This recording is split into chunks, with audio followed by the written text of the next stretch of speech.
Që nga fundi javës së kaluar ka pasur debate në Kuvend për mbi 200 amendamente të dorëzuara kryesisht nga deputetët e opozitës mbi projekt buxhetin për vitin 2026. Debati i sotëm nisi me amendamentet nga deputetët e opozitës shqiptare, të cilët kërkuan më shumë fonde për ndërmarrjet komunale, kanalizimet, shtretëritë e lumenjve dhe projekte të tjera infrastrukturore lokale, të cilat nuk u pranuan. Што ние како пратеници придонесуваме?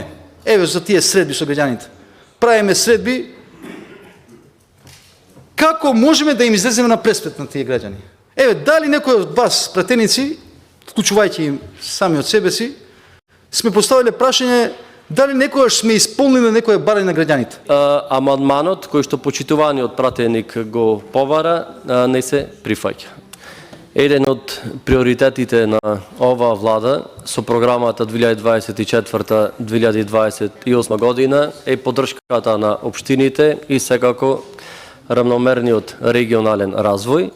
Од самиот почеток, широко со поддршка на парламентот, на пратениците, на сите вас, се даде поддршка на таа програма, поготово во делот на финансирањето на општините. Pjesa më e madhe e amendamenteve të partive opozitare deri tani nuk u pranuan nga deputetët e shumicës. Këto amendamente kërkonin më shumë fonde për projekte lokale infrastrukturore, rritje pagash në ministri, si dhe më shumë fonde për institucione dhe ndërmarrje të vogla dhe të mesme.